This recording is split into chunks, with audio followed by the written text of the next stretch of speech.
সবগুলোকে ওরা গুমের তালিকায় ঢুকিয়ে প্রধানমন্ত্রী শেখ হাসিনার বিরুদ্ধে চালিয়ে দিছে। একটা গুম হয়েছে, 1000টা গুম বানিয়েছে। কিন্তু প্রধানমন্ত্রী শেখ হাসিনার যেসব লোকজন ছিলেন তারা এগুলো নিয়ে কোনো ধরনের কোনো ব্যবস্থায় যাননি। এটা গেল একটা। 2 নাম্বার ছিল অর্থ পাচার এবং অর্থনৈতিক দুর্নীতি। বাংলাদেশে অর্থ পাচার, অর্থনৈতিক দুর্নীতি বাংলাদেশে তো সব সময় হয়ে আসছে, কিন্তু এই কিছু বাটপাল লোকজন, প্রথম আলো, ডেইলি স্টার, তারপরে দেবপ্রিয়, সিপিডি, ইউনুসের যারা যারা সহযোগী আছে, সাথে আপনি যেগুলোকে হয়তো পছন্দ করবেন না আমি নাম বললে, এই যে শীর্ষ সন্ত্রাসীগুলা, ইলিয়াস, পিনাকি, কনক সারোয়ার, মাহমুদুর রহমান, এরা সবাই গণহারে বলা শুরু করলো কি ব্যাপক দুর্নীতি হচ্ছে। এবং এত হাস্যকর যে দেশের যত বাজেটের টাকা সব বিদেশে চলে গেছে, এইভাবেই তারা প্রচার করেছে। এবং আওয়ামী লীগের সরকার কিন্তু, তারা প্রধানমন্ত্রী হয়তো ব্যস্ত ছিলেন দেশের উন্নয়নে, কিন্তু আওয়ামী লীগের যেসব লোকজন এসব মোকাবেলা করার দায়িত্বে ছিল তারা তো তা করেনি। এটা কি হতে পারে? একটা দেশের সব বাজেটের টাকা বিদেশে চলে গেল। এখানে আরো একটা মজার জিনিস দেখেন, বাংলাদেশের অর্থনীতি কিন্তু খুবই সংকুচিত ছিল। বাংলাদেশের 2 জন আমরা এখন অর্থমন্ত্রীর কথা জানি, একজন সাইফুর রহমান, একজন হলেন আবুল মাল আব্দুল মুহিত। সাইফুর রহমান সাহেব বিশ্বাস করতেন সংকুচিত বাজেটে। সংকুচিত বাজেটে বিশ্বাস করার কারণে ওনার বাজেটগুলো ছিল ছোট ছোট, বাংলাদেশের অর্থনীতি ছিল সংকুচিত, একটা ছোট অর্থনীতির বাংলাদেশ ছিল। প্রধানমন্ত্রী শেখ হাসিনার দর্শন অবলম্বন করে মুহিত সাহেব বড় বাজেট দেওয়া শুরু করলেন। বড় বাজেট তো শুধু কাগজে কলমে দিলে হয় না, এগুলো বাস্তবায়নও করতে হয়, এবং বাস্তবায়ন করার সবগুলো পদক্ষেপ তারা নিলেন। নেয়ার পরে দেশটা একটা উন্নত জায়গায় চলে আসছিল। এবং প্রধানমন্ত্রী শেখ হাসিনা, আমি আমার কথা একটু, অনেকগুলো কথা আমি বলার চেষ্টা করব, তো আপনি একটু আমাকে সময় দেন, আমি বলি। যদি 10 বছর প্রধানমন্ত্রী শেখ হাসিনা বাংলাদেশের ক্ষমতায় থাকতেন, বাংলাদেশের 80-90% মানুষ গাড়ি বাড়ির মালিক হতো, নিজের একটা গাড়ি থাকতো সবার। সেই সুযোগটা আজকে জঙ্গিরা নষ্ট করে দিয়েছে। তাহলে দ্বিতীয় আক্রমণটা কি ছিল? যে সব টাকা বিদেশে পাচার হয়ে যাচ্ছে। যদি 1 টাকা পাচার হয়, তাহলে বলেছে ওরা 1000 টাকা পাচার হয়েছে। দেখেন, এই যে একটা জঙ্গি ছেলে আছে, ওর নাম হলো মুর্তজা, এখন ওয়াশিংটনে চলে গেছে দূতাবাসে চাকরি করার জন্য। ইউনুস তো যাকে যেভাবে পাচ্ছে, ডাকাত, জঙ্গি, যাকে যেই পদে পাচ্ছে দিয়ে দিচ্ছে। এটা মজার একটা গ্যাব্রিয়েল গার্সিয়া মার্কেসের একটা উপন্যাস আছে, উপন্যাসটা বাংলাদেশের মানুষ পড়তে পারবে না, এটা বেশ কঠিন ইংরাজি মানে অনুবাদটা, নাম হলো অটাম অফ দ্য প্যাট্রিয়ার্ক। এই ইউনুস হয়ে গেছে অটাম অফ দ্য প্যাট্রিয়ার্ক। যাই হোক, সেই দিকেও যায় না। তাহলে কি হলো? সেকেন্ড যে ইয়েটা ছিল যে সব টাকা বিদেশে পাচার হয়ে যাচ্ছে, চুরি হয়ে যাচ্ছে, এটাও কিন্তু আওয়ামী লীগের সরকার এই ধরনের অপপ্রচারের বিরুদ্ধে কোনো কাজ করেছে আমরা জানি না। কিন্তু এই হলো একটা মিথ্যা। তারা, আমি যেটা বলতেছিলাম যে জঙ্গি, স্বাধীনতা বিরোধী, যুদ্ধাপরাধীরা যে 3টা অপপ্রচার করলো, প্রথমটা ছিল যে মানবাধিকার লঙ্ঘন বা রাজনৈতিক ইয়েগুলা, দ্বিতীয়টা ছিল অর্থনৈতিক, যে সব টাকা বিদেশে পাচার হয়ে যাচ্ছে। তৃতীয় আর একটা জিনিস ছিল যে বাংলাদেশকে ভারতের কাছে বিক্রি করে দেয়া হয়েছে। এটা একেবারে, প্রথমটারও হয়তো 2টা গুমের আপনি দেখাতে পারবেন, দ্বিতীয়টা অবশ্যই দুর্নীতি, যত বড় অর্থনীতি হয়, বাংলাদেশের মানুষ যেহেতু দুর্নীতিবাজ, দুর্নীতি করে, সেটা হয়। কিন্তু দেশের যে এত বড় উপকার হলো, উন্নতি হলো, এইদিকে কিন্তু বাংলাদেশের মানুষের খেয়াল ছিল না। তারা ওই যারা স্বাধীনতা বিরোধীদের যে অপপ্রচার, সেটাই তারা বিশ্বাস করলো। তৃতীয়টা হলো ভারতের কাছে বাংলাদেশ বিক্রি, যেটা সবচেয়ে মিথ্যা, যার কোনো ভিত্তি নাই। এইটা দেখেন, এটা এমন এত বড় একটা মিথ্যা কথা।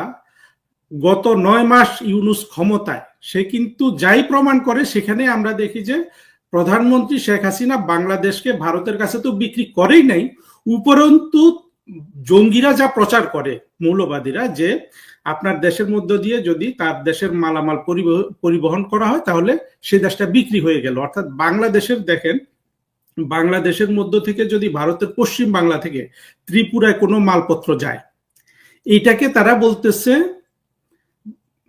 ভারতের কাছে বাংলাদেশকে বিক্রি করে দেয়া হলো।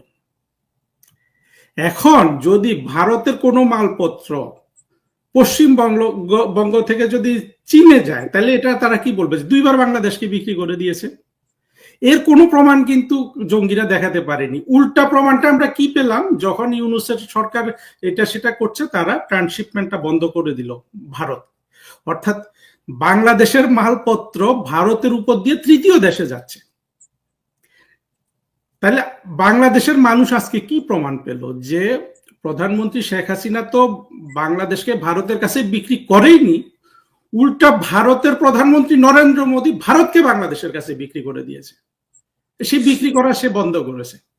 কিন্তু দেখেন ইয়েটা কি বলে, প্রধানমন্ত্রী শেখ হাসিনার সরকারও কিন্তু এগুলো মানুষকে জানায় নাই যে ভারত বাংলাদেশে কত সুবিধা দিয়ে রেখেছে তার অর্থনৈতিক উন্নয়নের জন্য।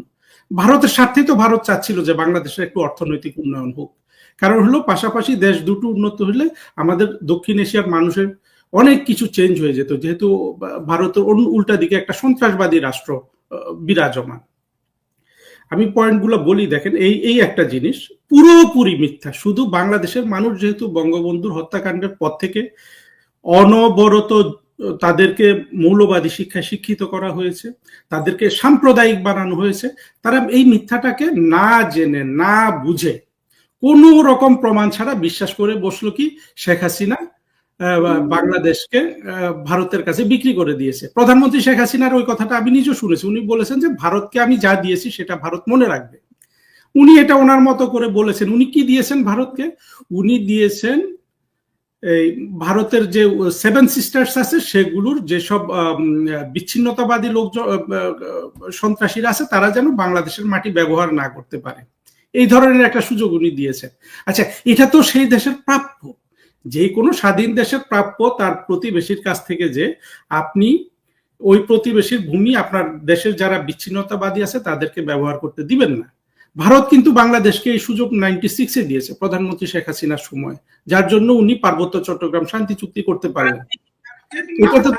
এটা তো দেওয়ার কিছু নাই, এটা হলো একটা ন্যায্য অধিকার। কিন্তু ভারত বাংলাদেশকে অনেক অর্থনৈতিক সুবিধা দিয়ে রেখেছিল, কিন্তু শেখ হাসিনা সরকার এই জিনিসগুলো মানুষকে বুঝান নাই।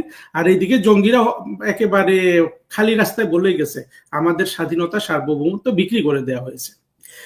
ওই যে 2012-13 সাল থেকে এই যে পিনাকি, কনক সারোয়ার, মাহমুদুর রহমান এবং আরো অনেক, এই যে শাহেদ আলম, এখন জঙ্গিরা একটু বিভিন্ন ভাগে বিভক্ত হয়ে গেছে, কিন্তু এরা সবাই একযোগে অপপ্রচার চালিয়েছে এই তিনটা জিনিস, যে শেখ হাসিনা এই গুম খুম করে ভরে ফেলছে, অথচ শেখ হাসিনার সময় 2-4 লাখ স্বাধীনতা বিরোধী কষ্টে ছিল, আজকে বাংলাদেশের সব মানুষ কষ্টে আছে। তারপরে যেটা হলো যে দুর্নীতিতে আজকে কি দেখা গেল, জঙ্গিরা 6 মাসে 8 মাসে এক একটা জঙ্গি 200, 250, 300 কোটি টাকার মালিক হয়ে গেছে, শুধু যেটা প্রকাশ্যে এসছে, অপ্রকাশ্যে তো আমরা জানি না।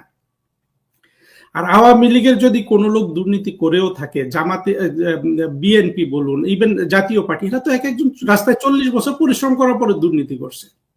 এই জঙ্গি ছেলেগুলো কিন্তু জীবনের শুরুতেই 100 কোটি টাকা মানিয়ে ফেলেছে। তাহলে আমরা কি দেখলাম, যে স্বাধীনতা বিরোধীতে 3টা অপপ্রচার, যে গুম খুন, সব টাকা পাচার করে দিয়েছে শেখ হাসিনা, আর একটা হলো ভারত বিরোধিতা। আমি যেটা বুঝি যে এরা এই গুম খুন নিয়েও এখন আর কথা বলে না, কারণ ইউনূস তো প্রকাশ্যে রাস্তায় মানুষ মেরেছে, শত শত হাজার হাজার পুলিশ মেরে ফেলছে। এটাও এখন মানুষ দেখে ফেলছে যে এরা আরো বেশি দুর্নীতিবাজ, আরো বেশি অপরাধী। এখন ওই সব সন্ত্রাসীরা ওই ভারত বিরোধিতা নিয়েই আছে, যে ভারতের প্রতি ঘৃণা ছড়ানো। এইটা মানুষকে এখন আমাদের ঘরে ঘরে গিয়ে বুঝাতে হবে যে না, সত্যিকারে দেখেন প্রমাণ হলো যে ভারতের রাষ্ট্রপ্রধান, সরকার প্রধানরা শেখ হাসিনার কাছে ভারতকে বিক্রি করেছে। বিক্রি করা বলতে জঙ্গিরা যেটা বোঝায়, শেখ হাসিনা বিক্রি করে নাই। শেখ হাসিনা যে কাজটা করলেন, যে ভারতকে কিনে ফেললেন বাংলাদেশের জন্য, সেই সুনাম পাওয়া ওনার সেই সুনাম পাওয়ার কথা ছিল, সেই সুনাম তো উনি পাননি। ওনাকে বলা হচ্ছে যে উল্টা বাংলাদেশকে ভারতের কাছে বিক্রি করে দিয়েছে। কত বড় জঘন্য মিথ্যাচার! অথচ বাংলাদেশের মানুষকে আমরা এগুলো বুঝাতে পারছি না, এখনো আমরা বুঝাতে পারছি না।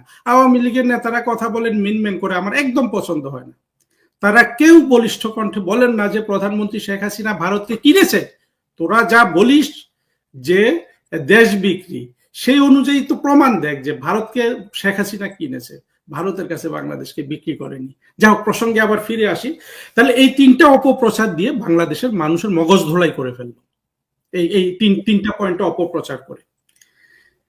ফলে মানুষের যেহেতু মগজ ধোলাই, এবং আমি দৃঢ় বিশ্বাস করি একেবারে উল্লেখযোগ্য সংখ্যক আওয়ামী লীগের লোকজনেরও মগজ ধোলাই ওরা করে ফেলেছে। কি পরিমাণ একটা ট্র্যাজেডি দেখেন। না হলে ওবায়দুল কাদের পালালো কেন?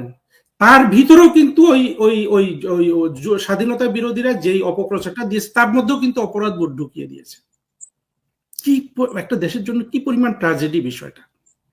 যাও, এই পুরো সুযোগটা কে নিল? ইউনূস নিল। ইউনূস পুরোপুরি সে নিজে কিন্তু স্বীকার করেছে সে এই ষড়যন্ত্রের সাথে জড়িত। কেন সে জড়িত?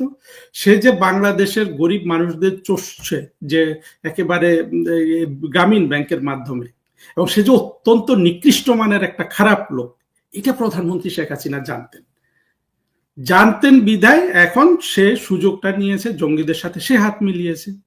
এরা সবাই হাত মিলিয়ে বাংলাদেশকে 5 আগস্ট দখল করে ফেলল। এখন আপনার প্রশ্নের উত্তরটা আমি আসি এই ব্যাকগ্রাউন্ডে। আপনি যেটা বলছিলেন যে আরো পরে যাই, আমরা এই প্রসঙ্গে থাকি এখন, এই জিনিসগুলো কি হারিয়ে ফেলবো সেটা। আমি কয়েকদিন আগে আপনাকে নিয়ে একটা পোস্ট দিয়েছিলাম। পোস্টটা ছিল এরকম, সে হোসেন আলীর কথা উল্লেখ করেছিলাম।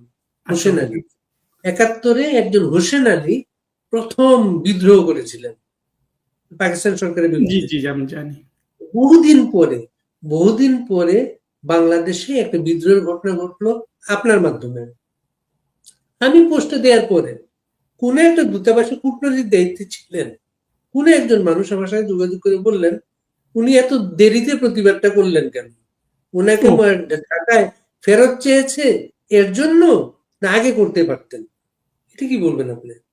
আচ্ছা ঠিক আছে, প্রতিবাদ করারই আমার ইচ্ছা ছিল না। আমি চাচ্ছিলাম যে আমি যেহেতু লেখক, আমি নিজেকে লেখক হিসাবে মনে করি, আমার লেখালেখির কাজকর্ম চলছিল। আমি আমি আমি মনে করি যে আমি যদি কোনো জায়গায় কন্ট্রিবিউট করতে পারি, আমি লিখে করতে পারি। আমি যে আপনার সাথে কথা বলছি এটা আমি অনেকটা বাধ্য হয়ে বলছি, কারণ হলো যে আওয়ামী লীগের অনুরোধ করে আপনাকে আনতে হচ্ছে অনেক দিন। সেটার জন্য না বাড়ি ভাই, ওটার জন্য বলছি না, আমি ওই দিকটা বলছি না। আমি বলছি যে আমি মনে করি না যে আমি এই ধরনের কথা বলার যোগ্যতা রাখি। অর্থাৎ কথা বলার যেভাবে বলতে হয়, কথা বলাও তো একটা শিখতে হয়। আমি তো মানুষের সামনে যখন কথা বলবো আমার তো একটা রেসপেক্টফুল জায়গা থেকে আমাকে বলতে হবে, কিন্তু সেই ট্রেনিংটা আমার নাই। আমি কূটনীতির চাকরি করেছি, সেই ব্যাপারে আমার কিছু ট্রেনিং আছে, আর ব্যক্তিগতভাবে আমি একজন সাহিত্যিক, এটাই আমি মনে করি। কিন্তু এই যে পররাষ্ট্র মন্ত্রণালয়, আপনারা সবাই পররাষ্ট্র মন্ত্রণালয় সম্পর্কে জানতে চাইতে পারেন আমার কাছে। পররাষ্ট্র মন্ত্রণালয় হলো একটা হাটহাজারি, যে বাংলাদেশের 2টা হাটহাজারি মাদ্রাসা আছে, একটা হাটহাজারি যেটা প্রকাশ্য, আরেকটা হলো এই পররাষ্ট্র মন্ত্রণালয়। তা আমি পররাষ্ট্র মন্ত্রণালয় সবসময় আওয়ামী লীগের যেসব মন্ত্রীদের পাইতাম তারা তো এরা জঙ্গিদের নিয়েই থাকতো। পররাষ্ট্র মন্ত্রণালয় সবচেয়ে জঙ্গিদের একটা বড় একটা জায়গা। তো সেখান থেকে আমি যে ভাবছি যে দেখেন, আমি আজকে যদি ওই লোক বলাতে আপনাকে যে কূটনীতিক বা যেই বলছে সেটার কথার জন্য আমাকে কথাটা বলতে হচ্ছে। আমি যা লিখেছি, আমি ইউনূসের যে গল্পটা, আমি একেবারে এখন এটা ফেসবুকে ইংরেজিটাও দিয়ে দিয়েছি, সেটা সেটা একটু পড়ে দেখতে বলেন আমি কি লিখেছি ইউনূস সম্পর্কে। একজন লেখক তো লিখে কাজ করবে, এখন বাংলাদেশের মানুষ না পড়লে আমি কি করতে পারি? বঙ্গবন্ধুর উপর যদি 4টা বই পড়তে হয়, আমি বইয়ের ভালো মন্দ বুঝি। আমি যেহেতু আপনাকে বদান্যতার সাথে স্বীকার করলাম আমি কথা বলতে জানি না, আবার আমি লিখতে জানি, সাহিত্য আমি ভালো বুঝি। বাংলা সাহিত্যে বঙ্গবন্ধুর উপর যদি 4টা বই বলেন, সাহিত্যের একটা বই রেণুর আবির্ভাব, যদিও এটা ওনার জীবনের খণ্ডিত অংশ, আর বঙ্গবন্ধুর লেখা 3টা বই। এর বাইরে কিন্তু যেগুলো আছে পড়ার মতো কিছু নাই। এখন আওয়ামী লীগের লোকজন রেণুর আবির্ভাব পড়বে না, এটা তো আর আমার দোষ না, তাই না? তা আমি তো চাকরিতে থেকেও এটা করতে পারতাম। এখন ইউনূস আমাকে ডেকেছে, ডাকার পরে আমি তো ইউনূসকে পছন্দ করি না। এরকম যাদেরকে আরো কাউকে ডাকলে সে তো ঢাকায় চলে যাবে। আমি যেহেতু ইউনূসকে পছন্দ করি না, আমি চলে এসেছি, এখন আমি চাকরি ছেড়ে দিয়েছি, তো আমি এখন প্রতিবাদ করছি। এখন সরকার, আমি তো ইউনূসের চাকরিতে বসে আমি ইউনূসের বিরুদ্ধে বলতে পারবো না, সেটা তো সেটা আসলে বাস্তবতা নয়। এখন দেরি কোথায়? আমাকে যখন ঠিক আছে আমি ছেড়ে দিয়েছি, আমি চাকরি ছেড়ে দিয়েছি, আমি প্রতিবাদ করছি। তারপরে এটা এটা দেরিতে বলে উনি কি বুঝাতে চাইলেন, মানে এখানে দেরি আর ওই প্রসঙ্গ আমি আপনার এখান থেকে একটা পয়েন্ট নেই, জি হাটাজারি জি জি পররাষ্ট্র মন্ত্রণালয়ে হাটাজারির শাখা বা হাটাজারির শাখার পররাষ্ট্র একেবারে একেবারে ওইখানে বসলে আমার মনে হতো জঙ্গি পরিবেষ্টিত আছে। আপনি কিভাবে কিভাবে এটা টের পেলেন আমাদেরকে একটু শেয়ার করে, এটা আমরা একেবারে জানি না কিন্তু বিষয়টা। টের তো আমি আজকে পাইনি, আমি 2001 সালে ফরেন মিনিস্ট্রিতে চাকরিতে ঢুকি, 2001 সালের মে মাসে। তো মে মাসে যেটা হলাম, প্রথমে আমার স্বপ্নভঙ্গ এখানে অনেকভাবে, এখন আপনার কথা সংক্ষেপেও জবাব দেওয়া যায়, বিস্তৃত ভাবেও দেওয়া যায়। বিস্তৃত ভাবে কোন ভাবে দিব, 10-12 ভাবে আপনাকে উত্তরটা দেব। আপনি আপনি আজকে আপনি জি একটা খোলামেলা ভাবে যত সময় লাগবে আপনার মন খুলে আপনি কথা বলতে আচ্ছা ঠিক পারেন। আছে, না আমি সময় নিয়ে চিন্তা করছি, কারণ না, হলো যে এটা কোনো একটু লম্বা সময় কথা। নিয়ে ভাববেন না, সময় নিয়ে ভাববেন না। আমরা ভবিষ্যতে এটাকে কি করব, ভেঙে ভেঙে ছোট ছোট ভাগ করব। কিন্তু এই সুযোগে আপনার কথাগুলা আজকে আমরা শুনবো। আমরা 2001 সালে আমি যখন চাকরিতে ঢুকি, আমি আম, আমার যে কোনো কারণ হোক বিশ্ববিদ্যালয়ে আমি ভালো পড়াশোনা করতে পারি নাই, মানে ইচ্ছা ছিল, হয় নাই আর কি। তখন আমি ফরেন সার্ভিসের চিন্তা ভাবনা করে সরকারি চাকরিতে গেলাম, যাক ওইটা হইলো।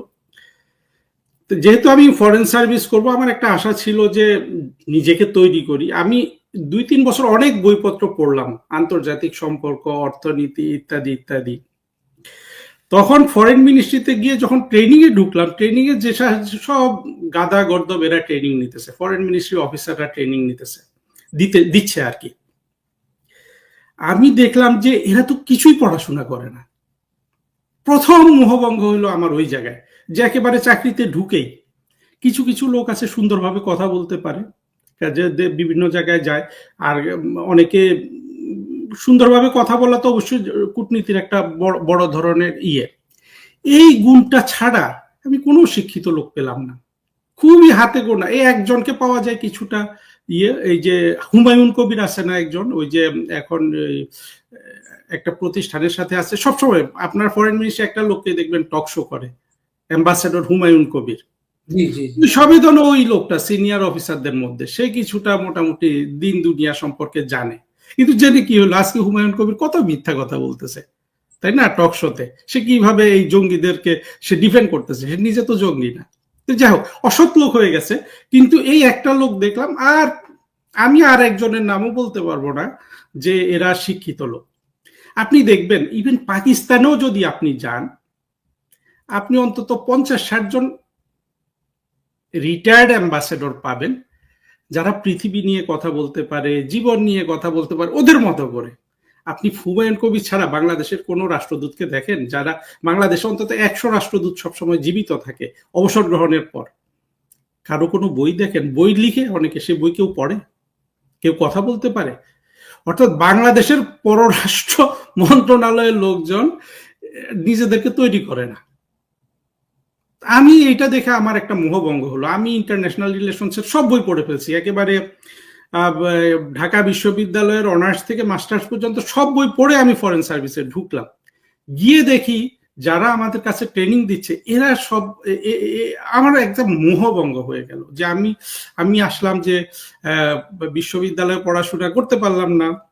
তো আমার একটা কালচার জায়গাতে, একটা শিক্ষিত জায়গায় থাকার একটা আকাঙ্ক্ষা ছিল। ফরেন সার্ভিসের যারা করে তারা নিশ্চয়ই অনেক শিক্ষিত, অনেক, তাই না, আমি একটা উন্নত সংস্কৃতির পরিমণ্ডলে বসবাস করব, এই আকাঙ্ক্ষাটা আমার ছিল। কালচার্ড, তারপরে এডুকেটেড, এনলাইটেন্ড, সবচেয়ে বড় জিনিস হলো এনলাইটেন্ড, আলোকিত মানুষ। গিয়ে ওইখানে কি দেখি, দুই একটা লোক বলে কি ওই লোকটার অমুক লোকের অজু ভাঙ্গে না। আমি কাউকে, মানে কোনো ধর্মীয় কাউকে আঘাত দিয়ে কথাটা বলছি না, কিন্তু একটা কূটনীতিকের তো যোগ্যতা এটা না যে তার অজু ভাঙ্গে না। মানে সে যে ফজরের নামাজের অজু করে, সে অফিস থেকে যাওয়া পর্যন্ত তার অজু থাকে, এর মধ্যে সে যত নামাজ রোজা করে তার অজু করতে হয় না। That is the quality. তো আমি এইভাবে দেখলাম, এটা একটা মোহভঙ্গ হলো। তারপরে সেখানে ছিল, আমি তো গেলাম যখন আব্দুস সামাদ আজাদ সাহেব পররাষ্ট্রমন্ত্রী, তারপরে উনি 2-3 মাস পরে চলে গেলেন, আমি মে মাসে জয়েন করলাম। তারপরে কয়েক মাস পর তো বিএনপির সরকার চলে আসলো। তো বিএনপির একটা ইয়ে ছিল কি, তারা খুব প্রশাসনিকভাবে দক্ষ। এই হুমায়ুন কবিরকে একদিনে 3 ডেস্ক বদলি করেছিল। তারা কিন্তু সবসময় চোখ খোলা রাখতো, কারা তাদের সমর্থক, কারা তাদের সমর্থক না। এরপরে তো 2009 সালে আওয়ামী লীগ চলে আসলো। আওয়ামী লীগ চলে আসার পরে এগুলার কোনো খোঁজ খবর নাই। পররাষ্ট্র মন্ত্রণালয়, ওই যে বললাম যে লোকটা উজু ভাঙে না, সেই বড় কূটনীতিক। এই কূটনীতিক যখন রিটায়ারমেন্টে যায়, সে কি করতেছে, সে কিন্তু তাবলিগ বা কোনো এক জায়গায় বা প্রাইভেট লাইফে চলে যাচ্ছে। সে কিন্তু কোনোভাবেই নিজেকে তৈরি করে নাই পৃথিবীর উপযুক্ত করে। তো এইসব লোকদের দিয়ে আসলে কূটনীতিও হয় না, কিছুই হয় না। যাই হোক, সেটা আরেকটা জিনিস আসি। আমার যে মোহভঙ্গটা ওইখান থেকে হলো, এবং পরবর্তীতে দেখলাম এই সব লোকগুলো এইরকম, কেউ প্রকাশ্যে উজু ভাঙে না, কেউ গোপনে উজু ভাঙে না, কেউ বলতে চায় না। আমার এক রাষ্ট্রদূত ছিল, আমি, মানুষ ভাববে যে আমি ইসলাম, আমি নিজে একজন প্র্যাকটিসিং মুসলিম। আমি কিন্তু, আমার সাথে ইসলাম ধর্ম নিয়ে তর্ক করে বাংলাদেশের কোনো মৌলবী পার পেতে পারবে না, কারণ হলো আমি এটার উপর ব্যাপক পড়াশোনা করা লোক। সেই জন্য কেউ যদি আমার বিরুদ্ধে তর্ক করে, আমি কনফিডেন্ট জবাব দিতে পারবো। সে এইরকম তার ডেস্কে, রাষ্ট্রদূতের ডেস্কে, আমি ঘরে ঢুকলে এখানে একটা বই ঢুকায় রাখে। এইরকম 1.5 বছর এই অবস্থায় হয়েছে তার সাথে। ওই একটা বই পড়ে, আমি ঢুকলে তার রুমে সে ওই বইটা ঢুকায় রাখে। সে একটা ছোট কোরআন শরীফ পড়ে, বুঝতে পারছি। সে কিন্তু খুব বড় নাম করা কূটনীতিক। সে একেবারে ফরেন মিনিস্ট্রির স্টার অফিসার ছিল, লিখতে পারতো ভালো। এই হলো ফরেন মিনিস্টার। আজ কি করছে, তো রিটায়ারমেন্টে, নিশ্চয়ই সে কোথাও তাবলিগ করছে বা কোথাও। এই হলো পররাষ্ট্র মন্ত্রণালয়ের কূটনীতিকরা। যখন আমরা এই ধরনের একটা পরিবেশে পড়ি, তখন তো মোহভঙ্গ যে কোনো এনলাইটেন্ড মানুষের জন্য হবেই, এই মোহভঙ্গটা। তো সেই মোহভঙ্গ আমার হলো। তারপরে তো এদের সবাইকে চিনি, যত 200-250 অফিসার আছে সিনিয়র, সবাইকে চিনি। তাদের, আমি অবশ্য কখনো মানুষকে ওইভাবে দেখি না যে মানে কে আওয়ামী লীগের সন্তান, ইয়ের সন্তান, সেটা না, নিজে কি অর্জন করলো। আপনি একটা ছেলে আছে, নাম বলতে চাই না, একটা খুব বড় লেখক পরিচিত, লোকটা নাস্তিকও ছিল, তার ছেলে জঙ্গি, পুরোপুরি মানে যখন যে পাত্রে রাখবে সেই পাত্রে। সে কূটনীতি, ভালো অফিসার, চাকরি করছে। কিন্তু এই যে একটা নিজের শিক্ষা দীক্ষা বা মননশীলতা, এগুলোর প্রতি যে যে ধরনের এক ধরনের আপনার কি বলে প্রতিশ্রুতি থাকা উচিত, কিচ্ছু নেই। খুবই কি বলে মানে একেবারে স্বার্থপর একটা, এটা শুধু ফরেন মিনিস্ট্রি লোকজন না, যে কোনো সরকারি চাকরিজীবী, সরকারি চাকরিটাই হলো এমন একটা জায়গা যেটা হলো অশিক্ষিত হওয়ার একটা রাস্তা। সরকারি চাকরি করা মানে হলো যে যেহেতু জীবন সেখানে নিশ্চিত, মানুষ কিন্তু আর পড়াশোনা করে না, চাটুকারিতা করে এবং চুরিদারি করে। যাক, এইভাবে আমি দেখলাম যে তারপরে পররাষ্ট্র মন্ত্রণালয় যে কিভাবে এটা হলো, আমি মোটামুটি যেটা বুঝতে পারি যে জামাত যেহেতু খুবই সংগঠিতভাবে বিসিএস পরীক্ষায় পড়াশোনা করিয়ে চাকরিতে ঢুকায়, এইভাবে তারা প্রচুর, তাদের জামাত না হোক, বাংলাদেশের মুক্তিযুদ্ধের চেতনা বিরোধী কমপক্ষে 90% অফিসার, আমি জুনিয়রদের কথা বলতে পারবো না, বিশেষ করে আমার থেকে সিনিয়র যারা ছিল, এদের সবগুলার অবস্থাই এরকম। এদের কারো কোনো মননশীলতার শিক্ষা নাই, প্রকৃত এনলাইটেনমেন্ট, আলোকিত মানুষ হওয়ার কোনো শিক্ষা নাই। আচ্ছা, আপনি আরো প্রশ্ন করলে উত্তর দিতে পারবো আমি, বিষয়টা এই অংশটা এইভাবে গেল। তারপরে আপনার এই রেণুকে নিয়ে যে লেখাটা, ওই লেখার পরে মানে আপনার পররাষ্ট্র কূটনীতিকদের মাঝে প্রতিক্রিয়াগুলো কি দেখতেন আপনি? ওরা তো বই পড়ে না, ওদের ওইসব নিয়ে কোনো আগ্রহই নাই। আমি তো আর একটা জিনিস, কেউ টের পায় না বিষয়টা আপনি লিখছেন। সবাই জানতো আমি যে লিখি, এটা সবাই জানে, 20 বছর ধরে ওরা জানে।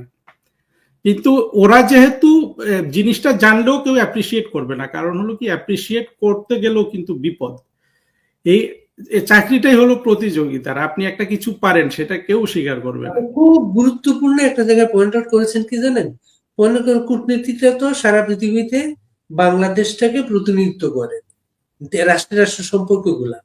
এখন পড়াশোনা থাকলে বা পড়াশোনা করার আগ্রহ থাকলে, টেবিলের অপর প্রান্তের মানুষটা আরেক দেশের মানুষ, পড়াশোনা করে একটা মানুষ, তাকে আমি তার থেকে তো আমি নিয়ে আসবো দেশের জন্য। বার্গেনিং ক্যাপাসিটি আমার তৈরি করে। কারণ আমি যদি পড়াশোনাই না করি, পড়াশোনায় না থাকে, আমি তো টেবিল টকেও তার সাথে দুর্বল থাকি। সেটা পরিপূর্ণভাবে দুর্বল। আমরা আনতে পারি না, কোনো কিছু আনতে পারি না। আমার প্রফেশনও আমি দেখি, আমার প্রফেশন মনে করেন এটা সবসময় পড়াশোনার প্রফেশন, সাংবাদিকতাটা সবসময় পড়াশোনার প্রফেশন। এটা আমাদের বাস্তবতা হচ্ছে কবে কি পড়াশোনা করেছিলাম সেটাই আমরা ঘুরিয়ে ফিরিয়ে খাচ্ছি, নতুন পড়াশোনা নাই। এখন তো নিজের রিপোর্ট ছাড়া পড়ি না আমরা, নিজেরটাই। কিন্তু আমার রিডার কিন্তু প্রচুর পড়তে, সোর্স অনেক পড়তে পারে, সে আমার ফাঁকিগুলো ধরতে পারে, আমার প্রতি অনাস্থাটা তার তৈরি হয়। সেটা কূটনীতিকদের এই যে জায়গাটা আপনি যে পয়েন্ট আউট করেছেন, নীতি নির্ধারকরা যদি এটা মানে জানে না এমন তো না, এটাকে যদি কাজে লাগানোর চেষ্টা করতো।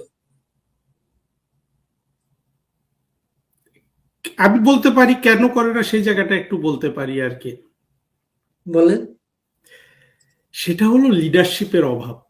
আপনি যে কোনো একটা প্রতিষ্ঠান, যে কোনো জায়গায় বলুন, আপনার লোকজন পড়াশোনা করবে কিনা সেটা কিন্তু আপনাকে দেখে তারা শিখবে, আপনি যদি সেই প্রতিষ্ঠানের নেতা হন।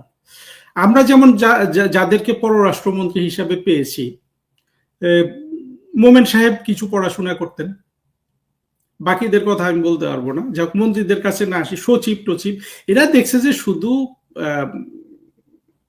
অফিসের ফাইল পড়লে আর সংবাদপত্র পড়লে চাকরি করে ফেলা যায়। আর যেই জায়গাটা হয় না কূটনীতির ক্ষেত্রে, আপনি যেটা বললেন নেগোশিয়েট করে কিছু আদায় করা, এই কালচারটাই বাংলাদেশ তৈরি করতে পারে নাই। এটা একটা ট্রানজ্যাকশনাল কূটনীতিতে পরিণত হয়েছে, যেখানে আসলে কূটনীতিবিদ না থাকলেও চলে, যে তুমি আমাকে এটা দিবা, এটা আমার দরকার। এটা তো তা না, আপনি কথা বলে বলে বলে বলে তাকে। এবং এই যে মার্কিন যুক্তরাষ্ট্রের সাথে একটা উদাহরণ দিয়ে বলি, প্রধানমন্ত্রী শেখ হাসিনার সাথে যে যুক্তরাষ্ট্রের সম্পর্কগুলা যে এইরকম অবনতি হলো, এটা কিন্তু পুরোপুরি একটা কূটনৈতিক ব্যর্থতা।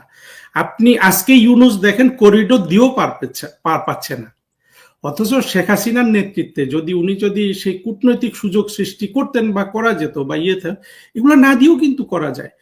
মার্কিন যুক্তরাষ্ট্রের সাথে বাংলাদেশের সম্পর্ক কারা চালায়? বাইডেন আর চালায় না, কিন্তু ওই যে ট্রাম্প চালায় না, সহকারী সচিব, আমাদের অ্যাসিস্ট্যান্ট সেক্রেটারি যেগুলা, ওই অ্যাসিস্ট্যান্ট পররাষ্ট্রমন্ত্রী তার কথা বলছি না, একেবারে ডেস্ক অফিসার যা বলে। ওই দেশটার বিউটিটা এরকম যে আপনি একটা ডেস্ক অফিসার যা বলবে সেখান থেকে থেকে তৈরি হয় তাদের পলিসিগুলো, সেটা বাইডেন পর্যন্ত যায়। তাহলে আপনি যদি কূটনীতিক হিসাবে ওই ডেস্ক অফিসার বলেন বা এমনকি রাষ্ট্রদূত বলেন, কিংবা সহকারী পররাষ্ট্রমন্ত্রী যে লু ছিল, ডোনাল্ড লু, এই যে লোকগুলা যেগুলো বাংলাদেশে আসে, এটা খুব উঁচু উঁচু পর্যায়ের অফিসার না। এদেরকে যদি আপনি সাংস্কৃতিকভাবে মোকাবেলা করতে পারতেন, তাদেরকে যদি আপনি কনভিন্স করতে পারতেন, এবং এটা খুবই সহজ, যে দেখো আমি একটা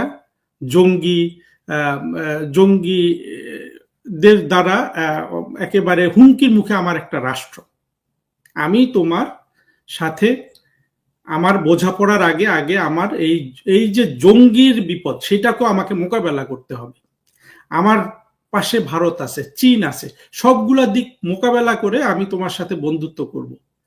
এই অ্যাপ্রোচে কিন্তু তারা গিয়েছে আমি মনে করি না, কারণ যাওয়ার কোনো সুযোগই রাখা হয়নি, কোনো ধরনের কূটনীতিকই ছিল না এই ধরনের অ্যাপ্রোচ তৈরি করার জন্য।